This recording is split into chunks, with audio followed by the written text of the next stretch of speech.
지난 시간에 우리는 솔로몬 행각에서 수많은 유대인들과 이방인들을 향하여서 설교한 베드로 사도를 만나볼 수 있었습니다. 이때 몰렸던 사람들은 안진뱅이가 일어난 기적을 보고 기이하게 여겼던 무리들이었습니다. 당시 유대인들은 표적을 행하는 것이 선지자 반열에 오를 정도의 어떠한 영적인 표적으로 여겼기 때문에 이러한 현상들이 굉장히 소중하게 보였고, 또한 이런 것들이 이목을 집중시켰었습니다. 안진뱅이가 말의 선포와 함께 일어났다. 정말 중요한 사건이 이 이스라엘 예루살렘 성전에 일어난 것입니다. 때문에 사람들은 베드로와 요한에게 물었던 것입니다. 그러나 베드로는 왜 우리를 주목하느냐? 죽은 자 가운데서 살리신 분은 우리가 아니라 하나님이시다 라면서 우리의 손가락을 바라보지 말고 저 달을 보아라, 저 하나님을 바라보아라 라고 안내하였습니다. 복음의 운동 속에 무엇이 기적을 일으켰고 또한 누가 사용되었는지를 바로 구별하라 라는 요청이었던 것이죠. 기적은 단지 진리를 향한 통로요, 핵심이 되는 그 알맹이는 바로 하나님이기 때문에 그 하나님을 바라보라라는 요청이었던 것입니다. 너희가 회개하고 돌이켜 죄 없이함을 받으라 라면서 사도 베드로는 선포하였습니다. 회개하고 죄 없이함을 받으라. 성전뜰 한복판에서 어떤 제지도 받지 아니하고 베드로는 그날 마음껏 예수 그리스도를 선포하였었죠. 그러나 오늘 우리에게 들려진 본문은 수많은 사람들이 베드로의 설교에 양심을 화인을 맞고 돌아온 이 역사적이며 은혜 가득한 현장에서 전혀 다른 장소로 우리를 안내하고 있는 것을 볼 수가 있습니다.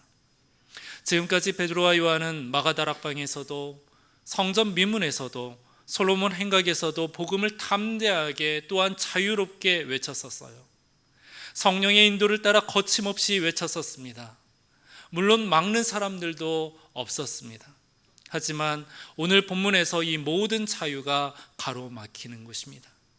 말씀을 전하고 있는 중에 제사장들과 성전 맡은 자, 사두개인들이 들어닥치며 두 사람을 붙드는 것입니다. 그리고 옥에 가둡니다. 사도들과 함께 복음이 전파되는 사도행전에서의 첫 시련이 이들에게 찾아온 것입니다. 여러분들, 왜 하필 은혜로 가득하고 성령으로 충만하며 사람들이 회심하여 복음의 공동체를 이룬 이 지금 방해자들이 나타나 두 사도를 막으려 하는 것일까요? 무엇이 이들로 하여금 침묵을 강요하게 만들었습니까? 무엇이 이들로 하여금 하나님의 사역을 가로막게 하였습니까? 복음과 함께 찾아온 시련은 사도들에게뿐만 아니라 복음과 함께 살아가는 모든 그리스도인들에게 동일하게 부딪힘이 있는 영적인 시험이 되는 것입니다. 그래서 오늘의 말씀은 우리에게 유익한 도전이 되고 또한 우리가 유심히 바라보아야 할 메시지가 되는 것입니다. 또 이에 반해 사도들은 이런 상황에서 어떤 태도로 그리고 어떤 진리를 붙들며 헤쳐나갔을지 이 시간 함께 본문 말씀과 함께 살펴보기를 소망합니다. 먼저 베드로와 요한이 옥에 갇힌 다음 날 관리들과 장로와 서기관 안나스와 가야바를 비롯한 대제사장 가문 사람들이 총동원되어서 베드로와 요한을 신문하기 시작합니다. 7절 말씀인데요, 우리 4장 7절 말씀을 다시 한번 읽어보도록 하겠습니다. 사도들을 가운데에 세우고 묻되 너희가 무슨 권세와 누구의 이름으로 이 일을 행하였느냐? 너희가 무슨 권세와 누구의 이름으로 이 일을 행하였느냐? 아마 이들도 이미 사전에 들어 알고 있었을 것이에요. 예수를 따랐던 제자들이 안진뱅이를 일으켰다. 사람들은 동요되었고 지금 성전 밖은 소란스럽다. 이 모습을 우리가 들여다볼 필요가 있다.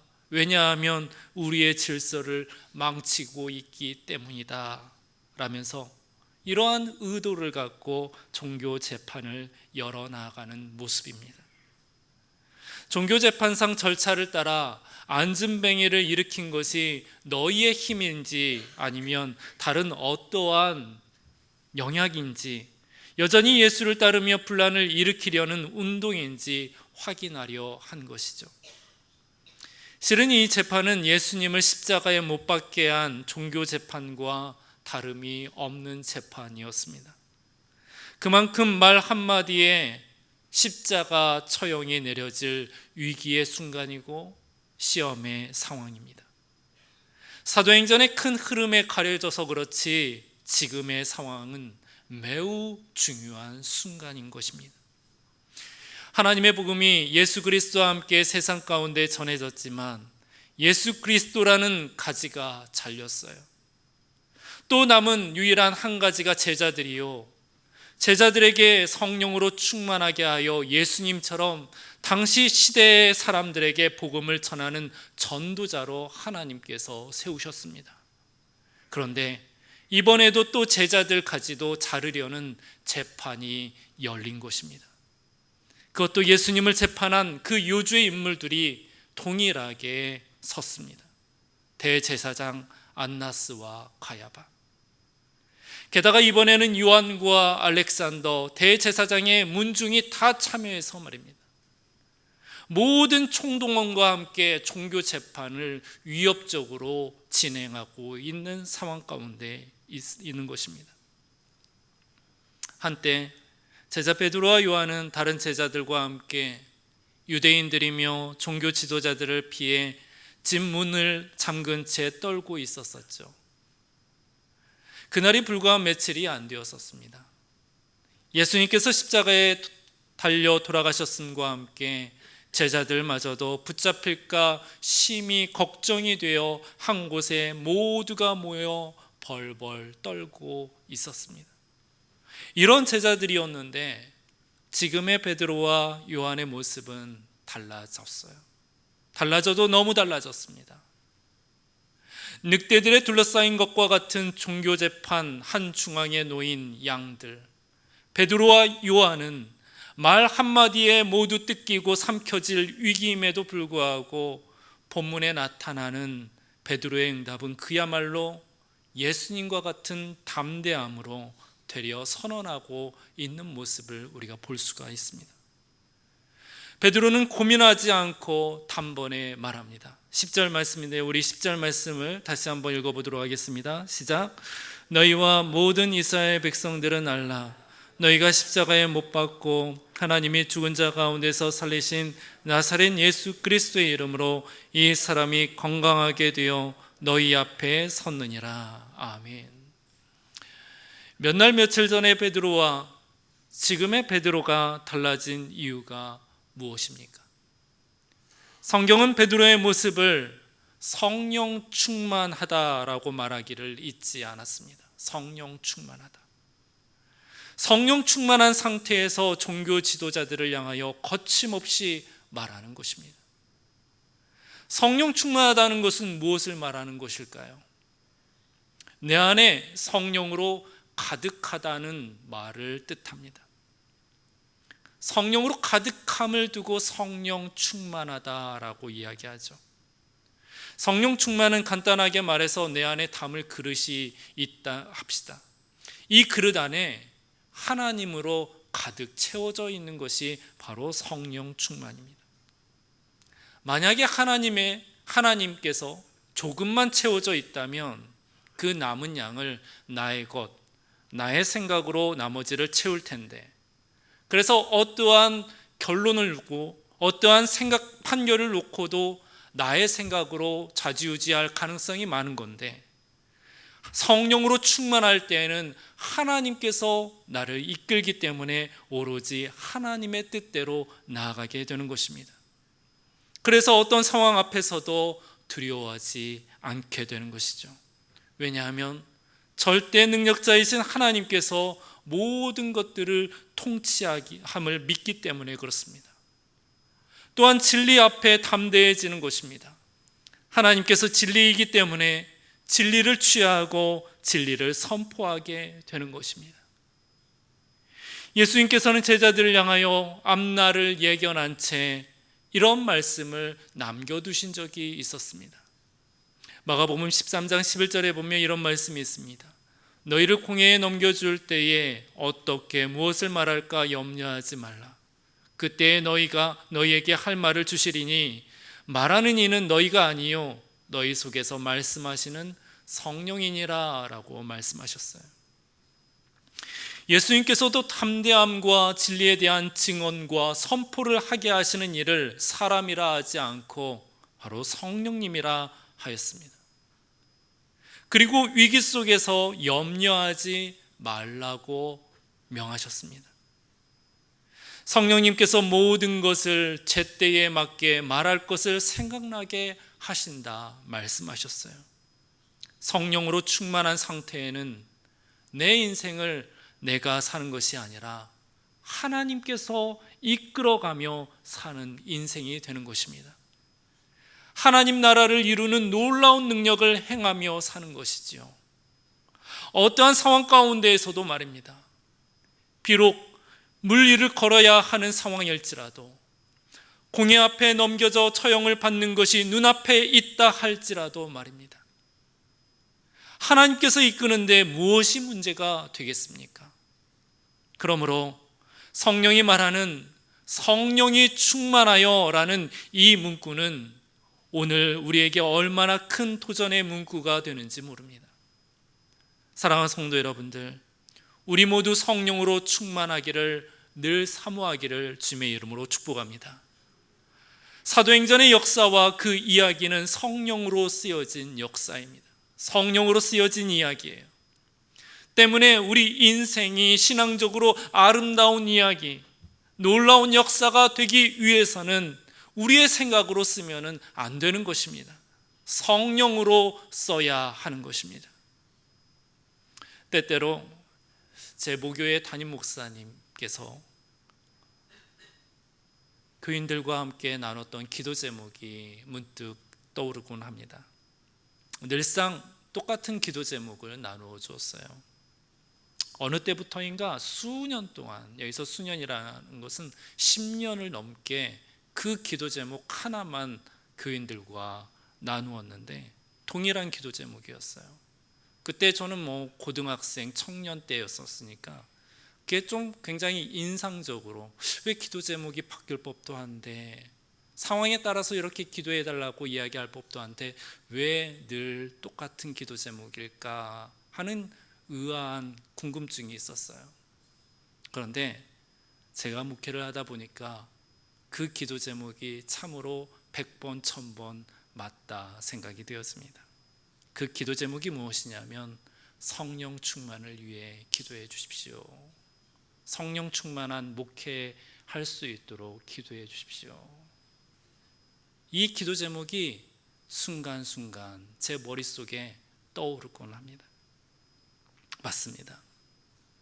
우리 인생도 목회도 사역도 봉사도 그 어떠한 것도 우리가 끝까지 붙들고 가지고 가야 할 기도 제목은 바로 성령 충만함입니다. 성령으로 충만할 때 세상이 우리를 위협하고 공격할지라도, 공경에 처할지라도 두려움 없이 하나님만 바라보며 믿음의 탐력으로 헤쳐나갈 수 있게 되는 것입니다.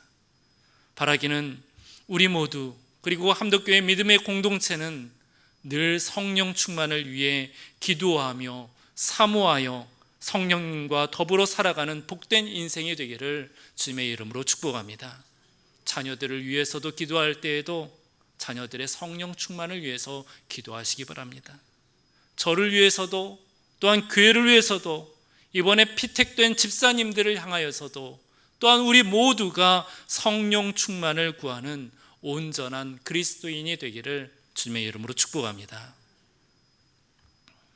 사도 베드로는 앞에 선 늑대와 같은 무리들을 향하여 담대하게 말씀을 선포하였습니다. 10절 말씀에 나와 있는 것처럼 이렇게 말하죠. 십자가에 못 박혀 못 박히고 하나님이 죽은 자 가운데서 살리신 예수 그리스도의 이름으로 이 안진뱅이가 일어났다.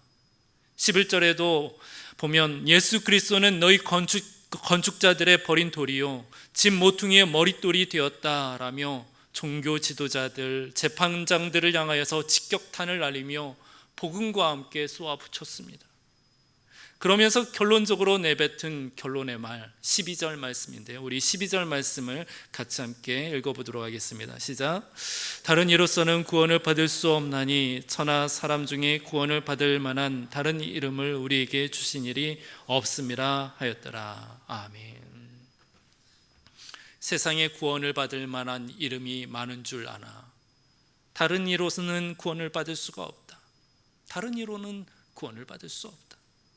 천하의 구원을 받을 만한 이름은 오직 예수 그리스도뿐이다 라고 선포하고 있는 것입니다. 본문 말씀 중에 꽤나 흥미있는 단어가 등장을 해요. 그 단어는 바로 2절 말씀에 있는 단어인데요, 2절 말씀에 이렇게 나오죠. 예수 안에 죽은 자의 부활이 있다고 백성을 가르치고 전함을 싫어하여.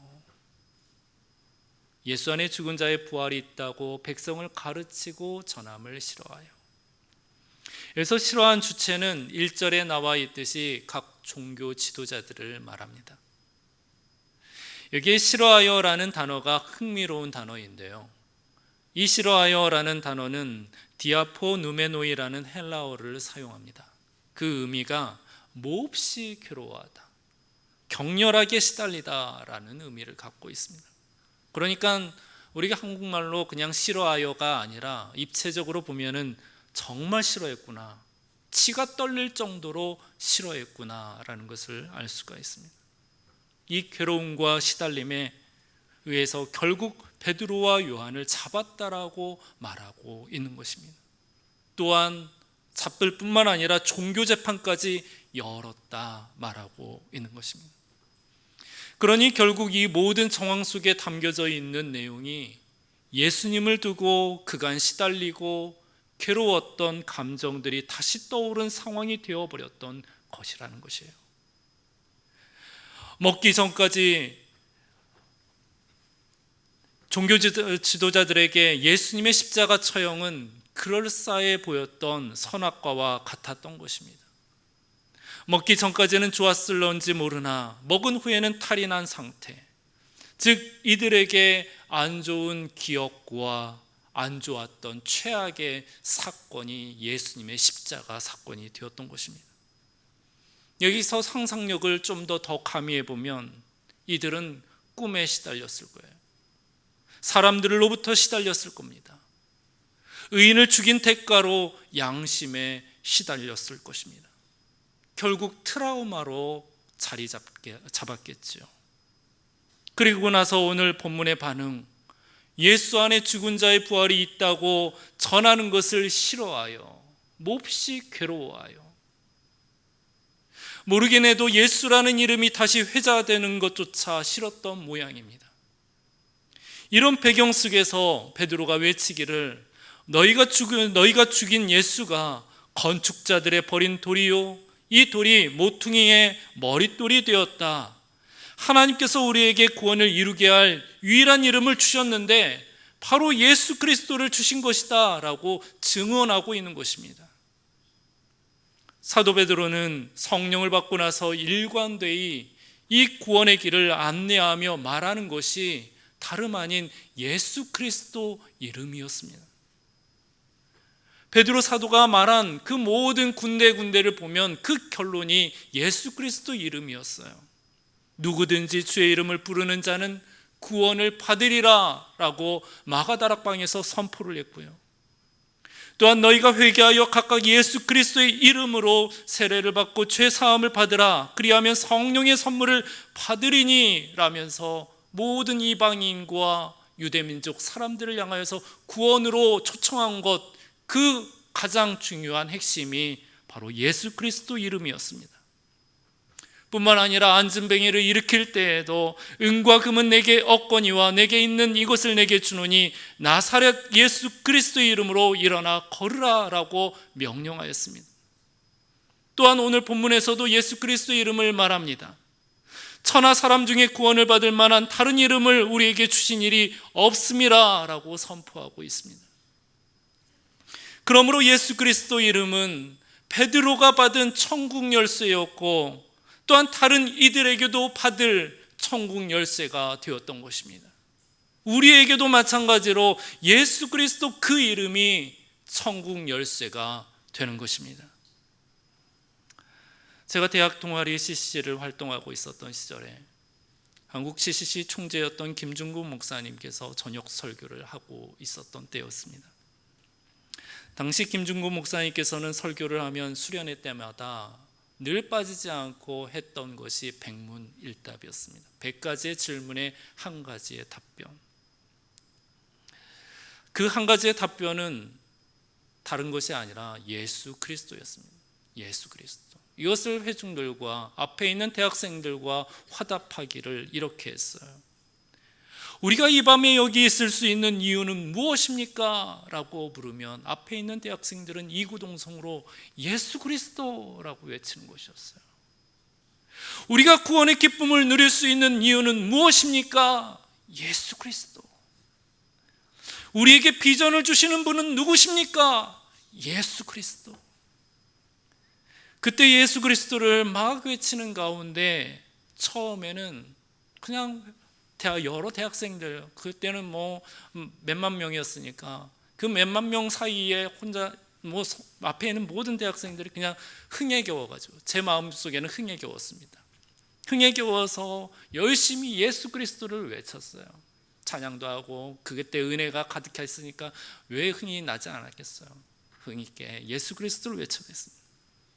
그렇게 하기를 거짓말 안 하고 30가지의 질문을 앞에서 질문을 하는데 그때부터 제 마음에 제 가슴에 뜨거움이 막 생기는 거예요. 그러면서 손에 힘이 쥐어지는데 그때부터 눈물이 막 흐르는 거예요. 우리 삶의 이유는 무엇입니까? 예수 그리스도. 우리의 치유자가 되시는 분은 누구십니까? 예수 그리스도. 우리가 짊어지고 있는 십자가가 아무리 무거워도 감당할 수 있는 이유는 무엇입니까? 예수 그리스도. 어떻습니까, 여러분들? 저를 포함해서 우리는 예수 그리스도 그 이름을 너무 가볍게 여기며 살았던 것은 아닌지 이 시간 생각해 봅니다. 사실 예수 그리스도 그 이름에 소망이 있고 능력이 있고 치유가 있고 구원이 있는데 예수 그리스도 그 이름이 천국 열쇠인데 말입니다. 그 열쇠를 우리는 잘 사용을 하지 않죠. 세상이 주는 걱정, 근심에 눌려 사는 인생처럼 살고 있지 않습니까? 걱정과 근심이 오면 기도하기보다, 주님 바라보기보다, 예수 그리스도 그 이름을 외치기보다, 되뇌이기보다 그저 내 감정대로, 내 이성대로, 내 판단대로 그냥 여러 가지 생각하고 말을 내뱉는 거 아닙니까? 감정에 휩쓸려 쉽사리 넘어지는 갈대와 같은 인생을 살고 있지는 않습니까? 사랑하는 성도 여러분들, 이제는 예수 그리스도 그 이름, 천국 열쇠를 통하여 하늘의 문을 여는 작은 예수로 살아가기를 주님의 이름으로 축복합니다. 예수 그리스도 그 이름을 선포하십시오. 내 영혼을 향하여, 나의 삶의 공간을 향하여, 나와 주변에 있는 모든 사람들을 향하여서, 내 기도 제목을 향하여서, 영적인 세상을 향하여서 외치시기 바랍니다. 선포하시기를 바랍니다. 예수 그리스도, 예수 그리스도. 문제 앞에, 갈등 앞에, 태산과 같은 시험 앞에, 죽음 앞에 예수 그리스도, 예수 그리스도. 천국 열쇠를 가지고 이곳저곳 하나님의 나라를 여시기 바랍니다. 그럴 때에 우리는 세상 가운데 담대한 자가 될 것이며 세상이 감당 못하는 주의 택한 백성들이 될 것이며 이 시대에 살아있는 증인이 될 것이며 또한 성령님께서 함께 하시는 성령의 사람이 될 것입니다. 또한 성령님께서 운행하시는 교회가 될 것입니다.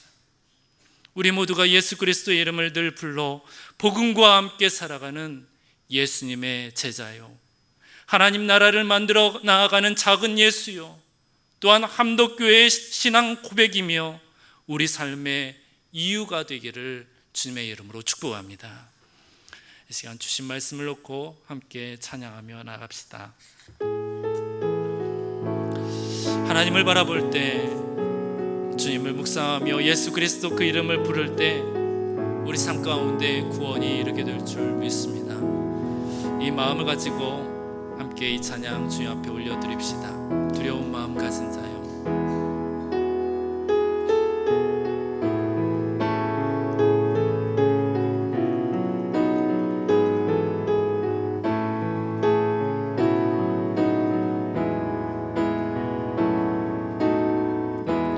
두려운 마음 가진 자여 놀라지 말라.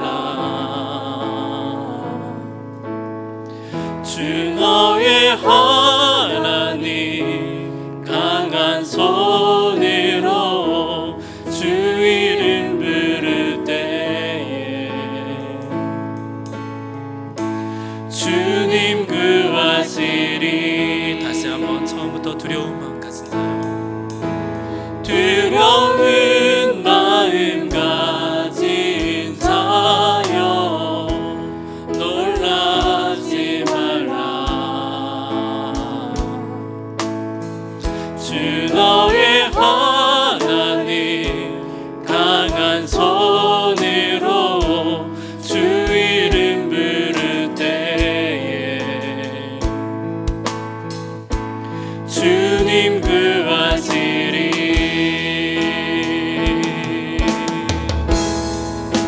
주 오셔서 구하시리. 주 오셔서 구원하시리. 약한 자들에게 강한 능력으로 주 오셔서 구원하시리.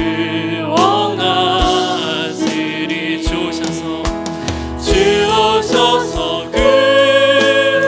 구하시리. 주 오셔서 구원하시리.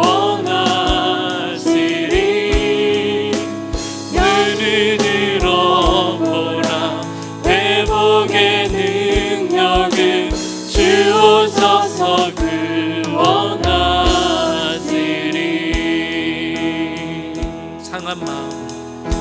상한 마음 가진 자여 낭망치 말라. 주 너의 하나님 사랑의 팔로 주 이름 부를 때에 주님 구하시리. 주 오셔서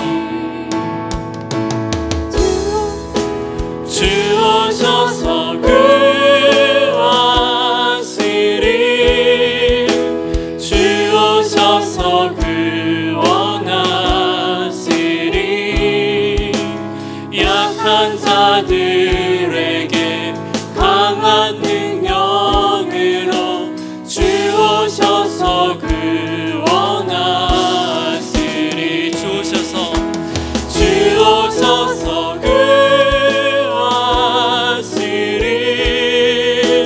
주 오셔서 구원하시리.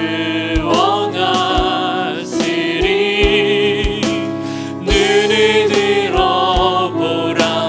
회복의 능력은 주 오셔서 우리 다시 한번 고백합시다. 주 오셔서 구하시리. 주 오셔서 구하시리. 주 오셔서 구원하시리. 약한 자들에게 강한 능력으로 주 오셔서 구원하시리. 주옵소서